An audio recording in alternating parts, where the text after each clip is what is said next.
Estoy seguro de que ya has escuchado la antigua broma del pastor que dijo, este trabajo sería grandioso si no fuera por la gente. De esta misma forma es en muchas áreas de la vida. La vida sería grandiosa si no fuera por las personas con las que tenemos que tratar. Pero el hecho es que no nos podemos alejar de las personas. La vida se hace teniendo a otros en todo nuestro derredor. Y así fue con los profetas del Antiguo Testamento. Ellos también trataron con personas. Por esta razón, hemos titulado esta lección, El pueblo del pacto. Examinaremos tres conceptos. Primero, la humanidad y el pacto.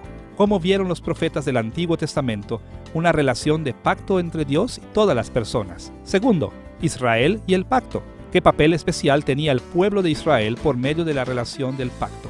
Y después, finalmente, la salvación y la comunidad del pacto. Veamos primero las formas en que los profetas entendieron a toda la humanidad en el pacto con Dios. Si hay algo que sabemos acerca de las personas, es que cada una es diferente de las otras. Venimos de diferentes culturas y tenemos personalidades diferentes, pero sabemos que hay ciertas cosas que son comunes para toda la gente. Todos sentimos hambre, todos necesitamos un amigo, todos pagamos impuestos. Los profetas sabían que esto era verdad para las personas también. Ellos entendieron que las diferentes naciones de la tierra fueron tratadas de diferente manera por el Señor, porque Dios había escogido a Israel como su pueblo especial. Pero al mismo tiempo, los profetas sabían que Dios también había entrado en un pacto con todas las naciones de la tierra. Vamos a explorar estos pactos universales y cómo los profetas representaron estos pactos a las naciones de la tierra. Aunque diferentes grupos cristianos manejan los pactos de diferente manera, es seguro decir que muchas tradiciones cristianas han visto 5 eventos principales del pacto en el Antiguo Testamento. Estos eventos moldearon significativamente la historia de la Biblia. Dios estableció los pactos entre Él mismo y su pueblo por medio de cabezas representativas.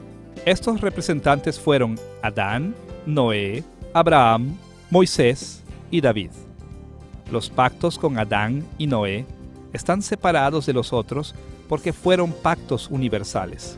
Estos fueron pactos establecidos entre Dios y toda la humanidad. No fueron para un pueblo en particular, sino para toda la gente. Estos establecieron arreglos permanentes entre Dios y cada ser humano. Estos pactos universales les proporcionaron a los profetas orientación teológica importante en tanto servían como los emisarios del pacto de Dios. Mientras exploramos estos pactos universales, veremos dos asuntos diferentes. Primero, cuáles fueron las preocupaciones centrales de esos pactos universales, y segundo, cómo dependían los ministerios de los profetas de estos pactos. Veamos primero las preocupaciones centrales de los pactos con Adán y Noé. El primer pacto en la Biblia es el pacto que Dios ha establecido con Adán. Ahora, este pacto es conocido tradicionalmente como el pacto de obras. En nuestros días, un buen número de teólogos piensan que no deberíamos llamar a este un pacto. El término pacto no es usado en Génesis 1 al 3, y también hubieron muchas obras más involucradas en este pacto hecho con Adán. Quizá es mejor simplemente hablar de esto como un arreglo que Dios hizo entre Él mismo y Adán. Pero en los días de Adán, Dios estableció ciertos pilares que permanecen a lo largo de toda la historia de la Biblia. Por lo menos 3 pilares se establecieron en los días de Adán que duraron a lo largo de toda la historia de la Biblia. Estos pilares eran responsabilidad humana, corrupción humana y redención humana. Primero, Dios ordenó la responsabilidad humana en los días de Adán. Dios creó la raza humana como su imagen en este mundo. Y cuando Dios habló primero de los seres humanos en Génesis capítulo 1, versículo 26, Él dijo estas palabras: «Hagamos al hombre a nuestra imagen y señoree». Todos los seres humanos son imagen de Dios y por lo tanto son responsables de representar su reino en este mundo. Los seres humanos tienen que vivir de manera que honren a Dios en cada parte de la tierra. En base a las Escrituras, los profetas entendieron que todas las personas de cada nación recibieron esta sagrada responsabilidad en los días de Adán. Más aún, el arreglo con Adán también estableció que todos los seres humanos han sufrido corrupción.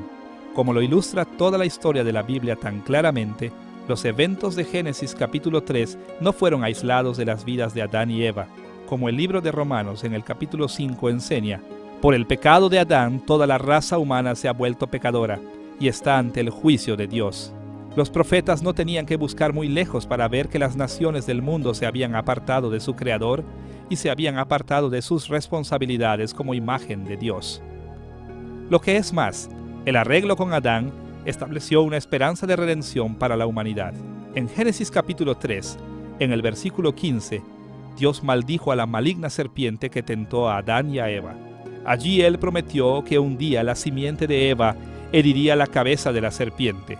Los profetas del Antiguo Testamento entendieron que la victoria eventual sobre el mal y la muerte vendría a cada nación de la tierra. Estos pilares básicos de la responsabilidad humana, corrupción y redención, establecieron las estructuras de interacción divina y humana a lo largo de toda la historia. Se extendieron a toda la raza humana. Vamos a dirigirnos ahora a los asuntos principales del segundo pacto universal hecho entre Dios y Noé. Dicho simplemente, Dios llevó las estructuras del arreglo con Adán más allá, pero agregó el aspecto de la estabilidad para el universo físico. Después del diluvio, Dios puso su arco iris en las nubes para demostrar que Él no castigaría inmediatamente a los seres humanos cada vez que pecaran. En su lugar, Dios prometió un orden nuevo, en el que Él sería paciente con nuestros pecados, como lo declaró Dios en Génesis capítulo 8, versículo 22. Mientras la tierra permanezca, no cesarán la sementera y la siega, el frío y el calor, el verano y el invierno, y el día y la noche. ¿Por qué hizo Dios esta promesa de estabilidad natural? ¿Cuál era su interés central? Hay por lo menos dos razones principales para la estabilidad del universo dado en los días de Noé. En primer lugar, Dios estaba demostrando su paciencia con la raza humana. Este propósito se aclara en Génesis 8, versículo 21. Y dijo Jehová en su corazón: no volveré más a maldecir la tierra por causa del hombre, porque el intento del corazón del hombre es malo desde su juventud, ni volveré más a destruir todo ser viviente como he hecho. Este versículo nos dice que Dios reconoció la depravación total de los seres humanos y determinó ser paciente hacia nosotros al no destruir el mundo cada vez que pecáramos. Un segundo propósito para la estabilidad de la naturaleza en el pacto de Noé también es evidente. Dios nos ha dado un mundo ordenado para que podamos cumplir nuestro destino humano de servir como su imagen. Génesis capítulo 9, en el versículo 1, nos dice que, después del diluvio, Dios habló a Noé, el padre de todas las personas, y le dijo estas palabras: fructificad y multiplicaos y llenad la tierra. En vuestra mano son entregadas. Basándonos en las palabras que habló primero a Adán en Génesis capítulo 1, Dios afirmó una vez más la responsabilidad de todas las naciones de servir como su imagen. Así que vemos que Dios prometió ser paciente y de proveer un mundo estable para la raza humana, de tal manera que todas las naciones de la tierra le sirvieran como su imagen. Los asuntos principales de los primeros pactos de la Biblia son muy similares. Con Adán, Dios ha establecido los pilares de la responsabilidad, corrupción y redención. Con Noé, Él continuó con estos principios juntamente con la paciencia divina y la reafirmación de nuestro destino humano como imágenes de Dios. Ahora tenemos que hacernos una segunda pregunta. ¿Cómo dependía el ministerio de los profetas del Antiguo Testamento de estos pactos universales? Tenemos que admitir que los profetas del Antiguo Testamento no mencionan explícitamente a Adán y a Eva con frecuencia. En su mayoría, la perspectiva teológica que se derivó de los pactos con Adán y Noé está implícitamente detrás de lo que dijeron los profetas del Antiguo Testamento. Quizá la manera más importante en la que los profetas dependieron de estos pactos aparece en la atención que le dieron a las naciones gentiles. Como los emisarios del pacto de Dios, los profetas del Antiguo Testamento enfocaron la mayoría de su atención en la nación de Israel, pero también fueron emisarios a las naciones del mundo, como Dios le dijo a Jeremías, en Jeremías capítulo 1, versículo 5, «Te di por profeta a las naciones». Frecuentemente los profetas se dirigieron a las naciones extranjeras porque fueron emisarios de los pactos universales de Adán y Noé. El asunto profético para las naciones fue en dos direcciones. Primero, los profetas generalmente apuntaban que los pecados de las naciones amenazaban con que el juicio de Dios vendría contra ellos. Por ejemplo, el libro entero de Abdías se dedica a exponer los pecados de Edom y anunciar el juicio divino. Jonás reporta que el profeta ministró a la ciudad de Nínive. Nahum declaró el juicio de Dios en contra de Asiria. Grandes porciones de otros libros se enfocan en la ira de Yahweh en contra de las naciones que no fueran Israel. Muchos pasajes hacen claro que los profetas creyeron que todas las personas eran pecadoras y por lo tanto estaban sujetos al juicio de Dios.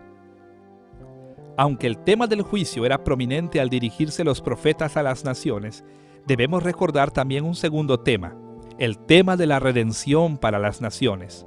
Los profetas frecuentemente hablaron de un tiempo futuro de grandes bendiciones para las naciones de la tierra. Desde ese punto de vista, el futuro mantenía una esperanza de redención para cada tribu y lengua.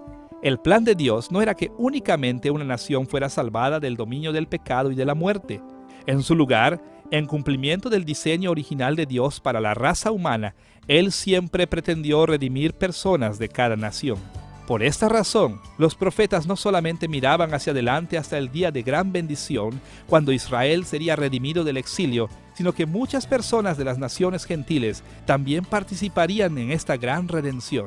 En Isaías capítulo 25, versículos 6 al 8, el profeta anunció que un día en el futuro, y Jehová de los ejércitos hará en este monte a todos los pueblos banquete de manjares suculentos, y destruirá en este monte la cubierta con que están cubiertos todos los pueblos, y el velo que envuelve a todas las naciones. En Jeremías capítulo 3, versículo 17, aparece un tema similar. Y todas las naciones vendrán a ella en el nombre de Jehová en Jerusalén, ni andarán más tras la dureza de su malvado corazón. Muchos profetas anunciaron que el día vendría cuando aún los gentiles se arrepentirían de su rebelión contra Dios. Ellos vendrían a Israel y encontrarán salvación del juicio divino. Como cristianos sabemos que esta promesa se cumple en la extensión del Evangelio de Cristo por todo el mundo. Él estaba cumpliendo las esperanzas positivas que tenían los profetas del Antiguo Testamento para todas las naciones de la tierra. Así vemos que en los días de Adán y Noé, Dios entró en unos pactos universales que se extendieron a toda la gente. Los profetas del Antiguo Testamento llamaron la atención a las severas violaciones de las naciones en contra de Dios, pero también anunciaron que un día Dios redimiría personas de cada tribu y nación de la tierra. Ya hemos visto que Dios hizo pactos con todas las personas en Adán y Noé, pero ahora vamos a dirigir nuestra atención a Israel como el pueblo especial del pacto de Dios. ¿Qué pactos hizo Dios con la nación de Israel? Frecuentemente mi familia celebra fiestas para los estudiantes del seminario, pero algunas veces la lista es tan larga que no llamamos a cada uno de ellos, sino que seleccionamos algunos estudiantes claves y ellos llaman a los otros. Pues en muchos aspectos, esto es lo que Dios hizo con Israel. Ellos fueron su pueblo clave, y Él llamó a Israel para sí mismo con pactos especiales, de tal manera que Israel pudiera ministrar o llamar a toda la gente hacia Dios. Recordemos que Dios hizo 3 pactos principales con Israel. Él hizo pactos con Abraham, Moisés y David. Cada uno de estos pactos prepararon a Israel en maneras especiales, no solamente para su propia salvación, sino para la salvación de todas las familias de la tierra. Veamos primero el pacto con Abraham.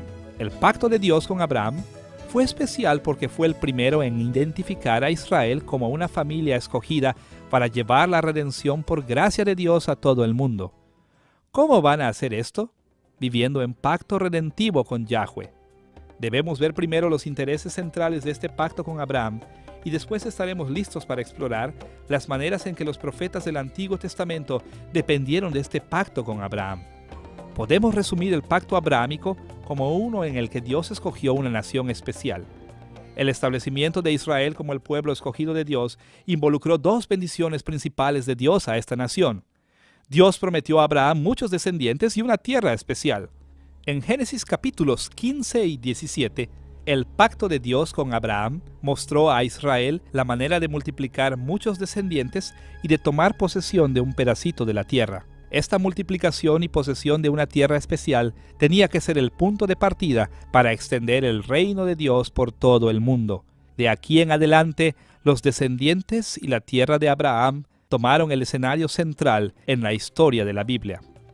Hemos visto que se le prometieron a Abraham muchos descendientes y una tierra especial. Y ahora debemos preguntar, ¿cómo confiaban los profetas del Antiguo Testamento en este pacto con Abraham?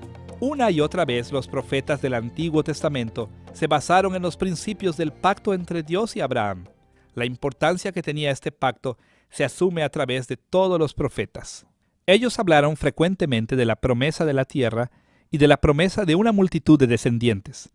En Isaías capítulo 41, versículo 8, El profeta Isaías se refiere a la nación de Israel de esta manera: descendencia de Abraham, mi amigo.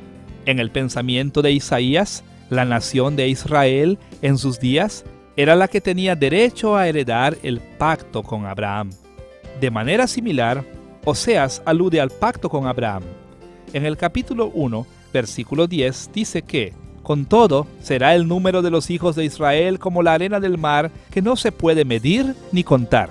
Las alusiones como estas demuestran que los profetas dependían grandemente del pacto con Abraham. Cuando hablaban acerca de que Dios les daría la tierra a su pueblo o que multiplicaría sus descendientes, se referían al pacto que Dios hizo con Abraham. Abraham fue mencionado por nombre solamente 7 veces en los profetas del Antiguo Testamento, pero la teología del pacto de Abraham penetraba sus ministerios. El pacto de Abraham fue el primero con la nación de Israel, pero le siguió un segundo pacto, el pacto con Moisés. En nuestros días, el pacto de Moisés no siempre es visto positivamente, pero nada puede estar más alejado de la verdad. El pacto de Moisés juega un papel vital en la redención positiva de la raza humana.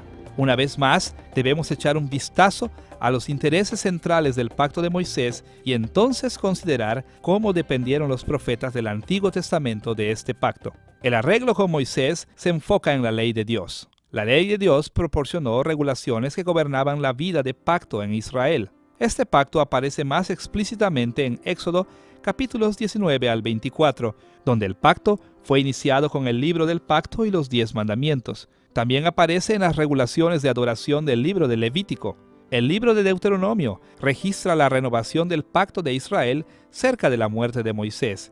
Dicho simplemente, el pacto de Moisés se enfocó en las regulaciones de la vida del pacto, las leyes que dirigirían a la bendición y maldición de parte del gran soberano divino. ¿Cómo dependían los profetas del pacto con Moisés?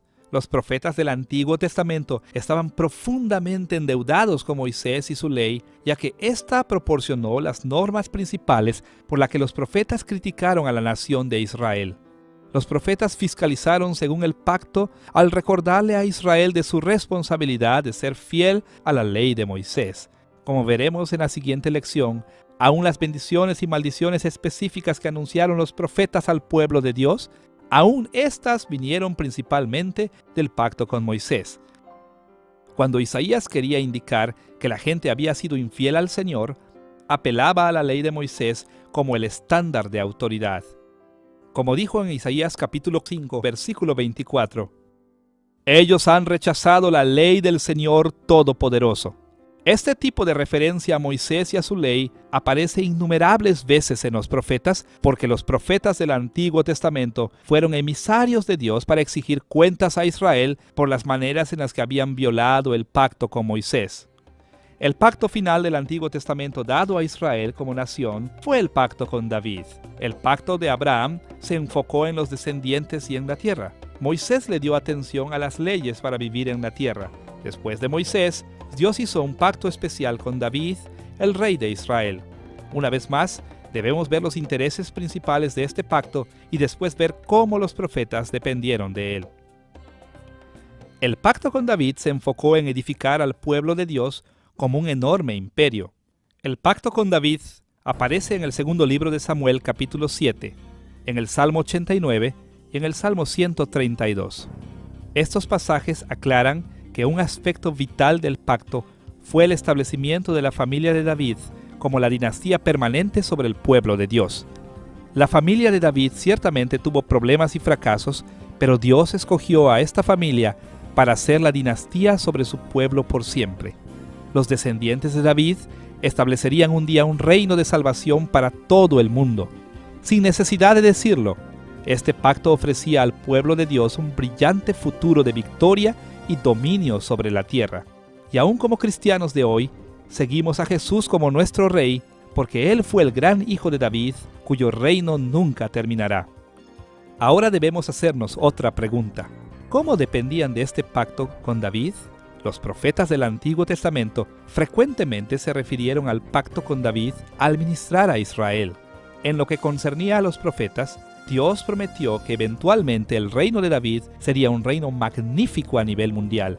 Ellos creían esto con todas sus fuerzas y predijeron que pasaría algún día en el futuro. En Amós capítulo 9 versículo 11, El profeta describe los días de la restauración después del exilio de esta manera: en aquel día yo levantaré el tabernáculo caído de David, y cerraré sus portillos, y levantaré sus ruinas, y lo edificaré como en el tiempo pasado.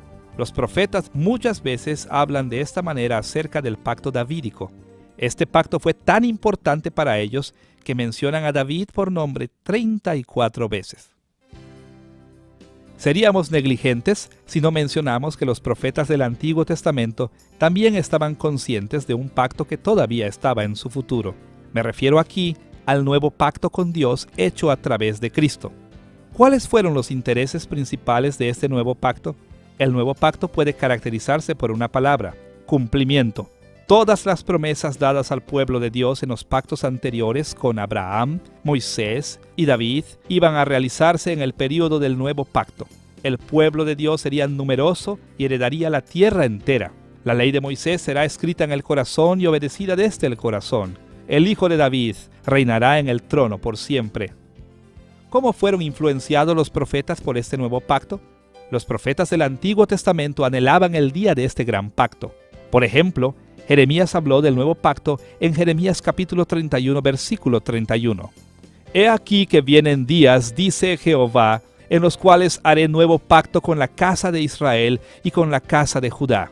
Jeremías predijo que en los días después del exilio de Israel, Dios renovaría su pacto de maneras dramáticas. El profeta Ezequiel habló de este pacto futuro también. En el capítulo 34, versículo 25, leemos estas palabras: y estableceré con ellos pacto de paz, y daré bendición a ellos. Los profetas ministraron como los emisarios de Dios en anticipación del gran final del pacto por venir. Como aprendemos de los profetas, los veremos anticipando este pacto del Nuevo Testamento una y otra vez. Los pactos que Dios estableció con Israel guiaron a los profetas en todo lo que hicieron. Ellos entendieron que Dios tuvo un papel especial para la nación de Israel, y que los pactos con Abraham, Moisés y David, y aún el nuevo pacto, guiaron a Israel en ese papel especial. Así que, cuando los profetas ministran al pueblo de Dios, ellos ministran dentro de los límites de estos pactos especiales que Dios hizo con su pueblo.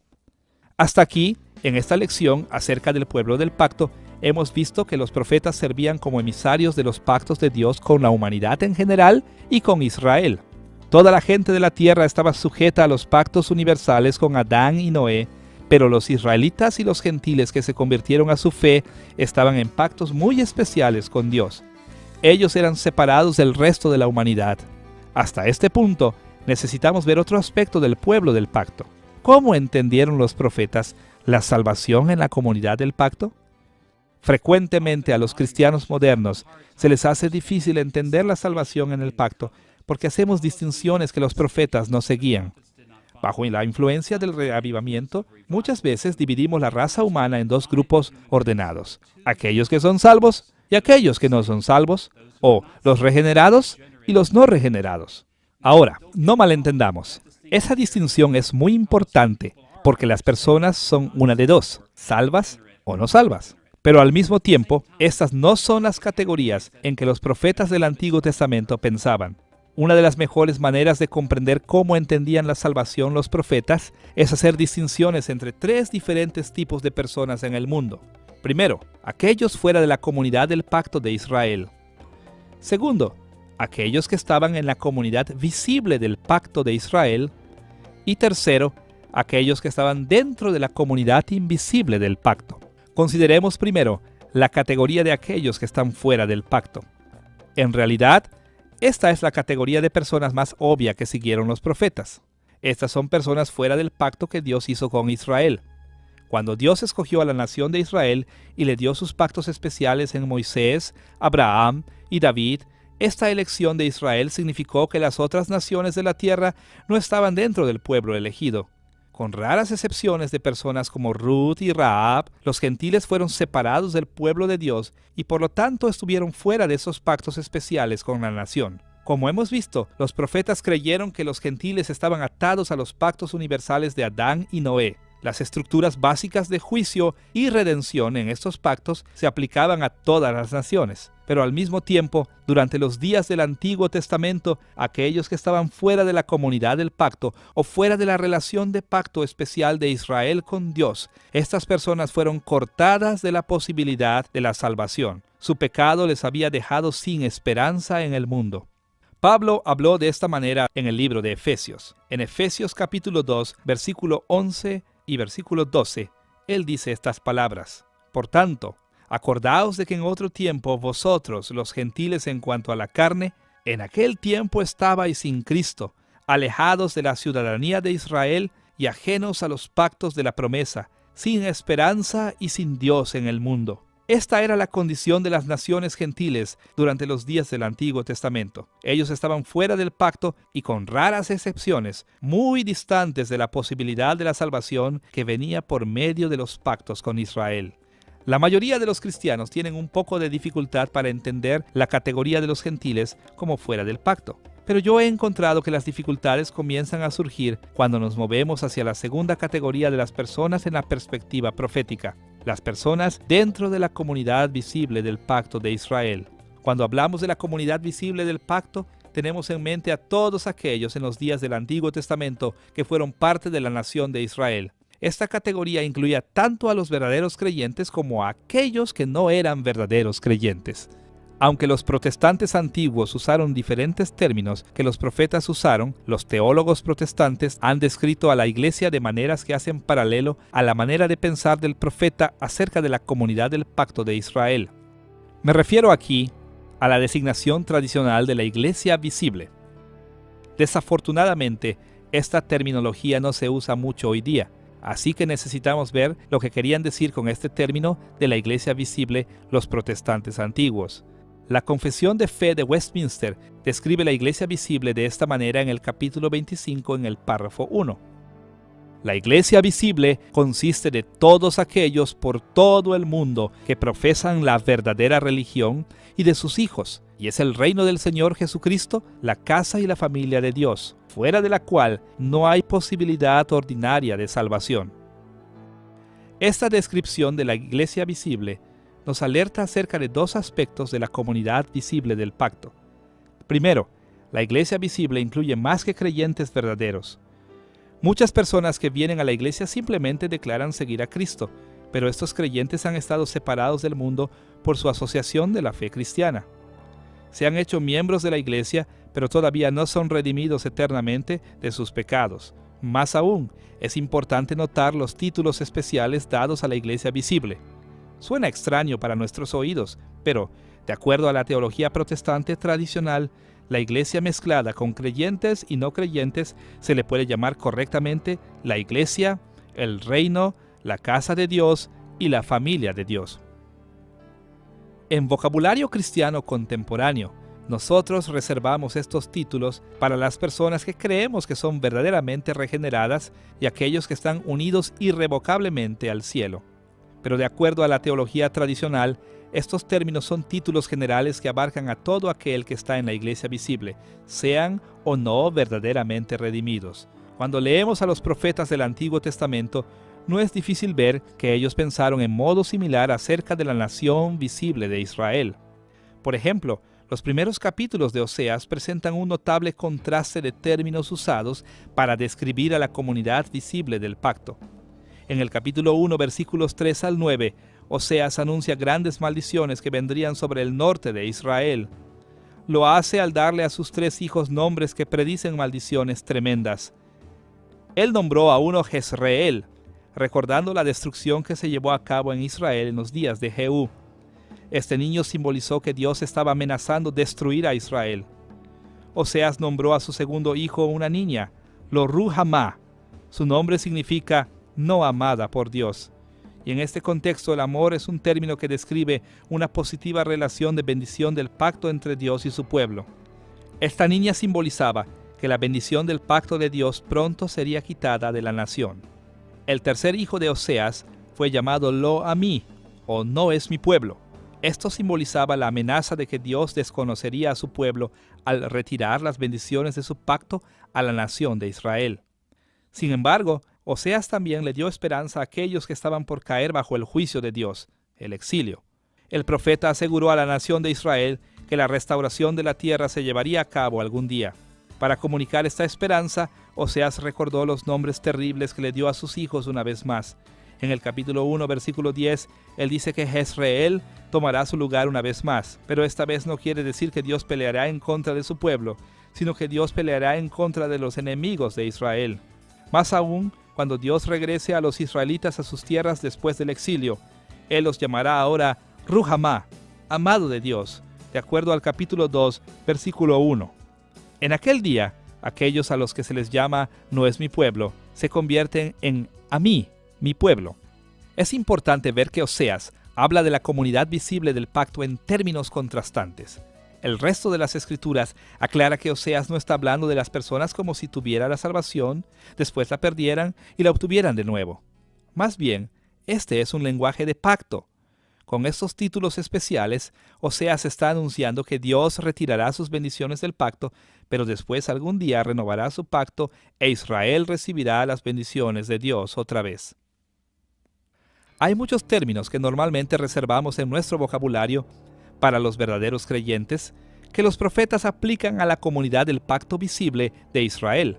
Cuando usamos el término elegido o escogido, generalmente nos referimos a los elegidos para salvación. Pero los profetas con frecuencia no querían decir esto. Más bien usaban el término elegido o escogido para describir a las personas que estaban en la comunidad visible del pacto, ya sea que fueran verdaderos creyentes o no. Por esta razón, en Isaías capítulo 14, en el versículo 1, leemos estas palabras: porque Jehová tendrá piedad de Jacob, y todavía escogerá a Israel. Note que Isaías dice que Israel será escogido una vez más. Tan fuerte como suena a nuestros oídos en el vocabulario de los profetas, las personas pueden ser escogidas por Dios, rechazadas y escogidas de nuevo.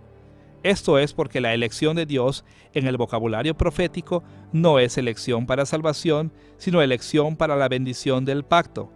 Los elegidos son aquellos que están en la comunidad visible del pacto, y esa comunidad incluye tanto a creyentes como a no creyentes. Aún en el Nuevo Testamento, algunas veces el término elegido se usa de esta manera. Cuando Jesús dice en Juan capítulo 6, en el versículo 70, ¿no os he escogido yo a vosotros los 12 y uno de vosotros es diablo? Jesús habla del llamado de Judas y los otros apóstoles a una relación especial de bendición del pacto. Él no está hablando de salvación eterna. Ahora llegamos a la tercera categoría de personas con quienes trataron los profetas: la comunidad invisible del pacto. Una vez más, la teología tradicional protestante nos ayuda en esta área. Dentro de la iglesia visible hay un grupo selecto conocido como la iglesia invisible. En el lenguaje de la Confesión de Fe de Westminster, en el capítulo 25, en el párrafo 1, la iglesia invisible consiste de todo el número de los elegidos que han sido, son o serán conformados en uno, bajo Cristo, la cabeza, y de eso es la esposa, el cuerpo, la totalidad de Él que los llena todo en todo. En esta declaración de la confesión se describe a la iglesia invisible desde la perspectiva de Dios. Se define desde una perspectiva eterna como el número completo de seres humanos que vienen a la fe salvadora y que pasarán la eternidad en la bendición de Dios. Desde esta descripción de la iglesia invisible podemos ver por lo menos dos ideas básicas. Primero, la iglesia invisible está formada únicamente de creyentes verdaderos. Estos verdaderos creyentes están dentro de la iglesia visible, pero han ejercido la fe salvadora y como resultado entran en la comunidad más pequeña de la iglesia invisible. Segundo, podemos ver que la iglesia invisible tiene un destino seguro de salvación. Debido a que estas personas han dado sus corazones al servicio de Cristo, su salvación estará segura hasta el fin. El apóstol Pablo apuntó a este tipo de distinción entre la comunidad visible e invisible del pacto aún dentro de la nación de Israel. En el capítulo 9 de Romanos, versículos 6 y 7, él dice estas palabras: porque no todos los que descienden de Israel son israelitas, ni por ser descendientes de Abraham son todos hijos. La idea de Pablo es esta: ser un hijo físico de Abraham le puede introducir a la nación de Israel, pero no es suficiente para traer la salvación. Un verdadero hijo de Abraham debe tener fe salvadora como Abraham. Por esta razón, podemos hablar de un Israel dentro de Israel, un pueblo invisible, redimido por Dios dentro de la comunidad visible del pueblo de Dios. Esta idea de la iglesia invisible es análoga al pensamiento de los profetas del Antiguo Testamento. Ellos veían a la nación de Israel y creían que había una comunidad invisible del pacto. Algunas personas dentro de la nación de Israel siempre eran fieles. Ellos eran el remanente fiel porque habían ejercido la fe salvadora. Sus destinos eternos estaban seguros, aun cuando la nación como un todo pasaba por tiempos de juicio terrible. Esta distinción de un pueblo redimido dentro de la comunidad visible del pacto se hace clara en un buen número de pasajes en los profetas. Una y otra vez, los profetas distinguían entre los israelitas que estaban solo externamente en la comunidad visible del pacto de aquellos que se arrepentían genuinamente y estaban entre los verdaderos creyentes invisibles, cuyos destinos estaban eternamente fijos. En Jeremías capítulo 4, en el versículo 4, leemos estas palabras que se dirigían a la nación visible de Judá. Circuncidaos a Jehová y quitad el prepucio de vuestro corazón, varones de Judá y moradores de Jerusalén, no sea que mi ira salga como fuego. Cuando Jeremías ministró a la nación de Judá, todos los hombres de Israel habían sido circuncidados físicamente. Ellos y sus familias estaban en la comunidad visible del pacto. Sin embargo, Jeremías sabía que el corazón de la mayoría de la gente de Judá no estaba bien con Dios. Así que los exhortó a salvarse de la ira de Dios al circuncidar sus corazones por medio de la fe salvadora. El profeta Ezequiel también ilustra esta distinción muy claramente. En Ezequiel capítulo 18, versículo 31 dice esto: Echad de vosotros todas vuestras transgresiones con las que habéis pecado, y haceos un corazón nuevo y un espíritu nuevo. ¿Por qué moriréis, casa de Israel? Ezequiel habló a personas que eran hijos de Israel, pero esto no necesariamente quería decir que eran personas redimidas. Por esta razón, el profeta llama a un profundo y sincero arrepentimiento del corazón. Cada vez que leamos a los profetas del Antiguo Testamento, debemos recordar siempre el modo en que ellos entendían la salvación en relación con el pacto. Estar en el pacto no era lo mismo que ser redimido o ser salvo eternamente. Cuando los profetas del Antiguo Testamento categorizaron a las personas, ellos pensaron primero en los gentiles que estaban fuera de la nación visible de Israel. Estas personas estaban perdidas a menos que vinieran a Israel y encontraran la salvación en su Dios. Los profetas sabían que la nación visible de Israel era muy especial ante los ojos de Dios. Consistía en todos los hijos físicos de Israel y en cualquier gentil que se había asociado estrechamente con la religión de Israel. Esta comunidad visible del pacto tenía tanto creyentes verdaderos como no creyentes, pero aún así era una comunidad escogida para disfrutar las bendiciones y las responsabilidades de los pactos con Abraham, Moisés y David. Esta era la arena donde el pueblo encontraría la salvación. Más aún, una tercera categoría también dominó el pensamiento de los profetas. Los profetas sabían que, dentro de la nación de Israel, había una comunidad invisible. Esta era el remanente justo del pueblo de Dios, los fieles que creyeron verdaderamente. Y aunque pasarían tiempos difíciles y el remanente con frecuencia estaba lejos de ser perfecto, aún así ellos habían confiado en Yahweh como Abraham y habían sido justificados por su fe únicamente. Siempre que leamos a los profetas, debemos tener en mente estas distinciones: aquellos fuera del pacto, la nación visible del pacto y el pueblo invisible del pacto. Podemos evitar mucha confusión y podemos obtener tremendas perspectivas del mensaje de los profetas si nunca olvidamos estas tres distinciones. En esta lección hemos tocado varios temas relacionados con el modo en que los profetas entendieron al pueblo del pacto. Todo el pueblo estaba unido al Señor por medio de los pactos con Adán y Noé. Pero después, Israel tuvo una relación especial con Dios debido a los pactos con Abraham, Moisés y David, e incluso el nuevo pacto en Cristo. Y notamos también después que los profetas hicieron distinciones que nosotros no hacemos con frecuencia. Ellos pensaron en términos de tres tipos de personas en el mundo: aquellos que estaban fuera del pacto, aquellos que participaban del pacto y después aquellos que eran creyentes verdaderos dentro del pacto. En tanto recordemos estas distinciones y cómo entendían los profetas al pueblo de Dios, estaremos capacitados para entender y aplicar la palabra profética también a nuestros días.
Estoy seguro de que ya has escuchado la antigua broma del pastor que dijo, este trabajo sería grandioso si no fuera por la gente. De esta misma forma es en muchas áreas de la vida. La vida sería grandiosa si no fuera por las personas con las que tenemos que tratar. Pero el hecho es que no nos podemos alejar de las personas. La vida se hace teniendo a otros en todo nuestro derredor. Y así fue con los profetas del Antiguo Testamento. Ellos también trataron con personas. Por esta razón, hemos titulado esta lección, El pueblo del pacto.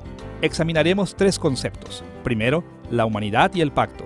Cómo vieron los profetas del Antiguo Testamento una relación de pacto entre Dios y todas las personas. Segundo, Israel y el pacto. ¿Qué papel especial tenía el pueblo de Israel por medio de la relación del pacto? Y después, finalmente, la salvación y la comunidad del pacto. Veamos primero las formas en que los profetas entendieron a toda la humanidad en el pacto con Dios. Si hay algo que sabemos acerca de las personas, es que cada una es diferente de las otras. Venimos de diferentes culturas y tenemos personalidades diferentes, pero sabemos que hay ciertas cosas que son comunes para toda la gente. Todos sentimos hambre, todos necesitamos un amigo, todos pagamos impuestos. Los profetas sabían que esto era verdad para las personas también. Ellos entendieron que las diferentes naciones de la tierra fueron tratadas de diferente manera por el Señor, porque Dios había escogido a Israel como su pueblo especial. Pero al mismo tiempo, los profetas sabían que Dios también había entrado en un pacto con todas las naciones de la tierra. Vamos a explorar estos pactos universales y cómo los profetas representaron estos pactos a las naciones de la tierra. Aunque diferentes grupos cristianos manejan los pactos de diferente manera, es seguro decir que muchas tradiciones cristianas han visto 5 eventos principales del pacto en el Antiguo Testamento. Estos eventos moldearon significativamente la historia de la Biblia. Dios estableció los pactos entre Él mismo y su pueblo por medio de cabezas representativas. Estos representantes fueron Adán, Noé, Abraham, Moisés y David. Los pactos con Adán y Noé están separados de los otros porque fueron pactos universales. Estos fueron pactos establecidos entre Dios y toda la humanidad. No fueron para un pueblo en particular, sino para toda la gente. Estos establecieron arreglos permanentes entre Dios y cada ser humano. Estos pactos universales les proporcionaron a los profetas orientación teológica importante en tanto servían como los emisarios del pacto de Dios. Mientras exploramos estos pactos universales, veremos dos asuntos diferentes. Primero, cuáles fueron las preocupaciones centrales de esos pactos universales, y segundo, cómo dependían los ministerios de los profetas de estos pactos. Veamos primero las preocupaciones centrales de los pactos con Adán y Noé. El primer pacto en la Biblia es el pacto que Dios ha establecido con Adán. Ahora, este pacto es conocido tradicionalmente como el pacto de obras. En nuestros días, un buen número de teólogos piensan que no deberíamos llamar a este un pacto. El término pacto no es usado en Génesis 1 al 3, y también hubieron muchas obras más involucradas en este pacto hecho con Adán. Quizá es mejor simplemente hablar de esto como un arreglo que Dios hizo entre Él mismo y Adán. Pero en los días de Adán, Dios estableció ciertos pilares que permanecen a lo largo de toda la historia de la Biblia. Por lo menos 3 pilares se establecieron en los días de Adán que duraron a lo largo de toda la historia de la Biblia. Estos pilares eran responsabilidad humana, corrupción humana y redención humana. Primero, Dios ordenó la responsabilidad humana en los días de Adán. Dios creó la raza humana como su imagen en este mundo. Y cuando Dios habló primero de los seres humanos en Génesis capítulo 1, versículo 26, Él dijo estas palabras: hagamos al hombre a nuestra imagen y señoree todos los seres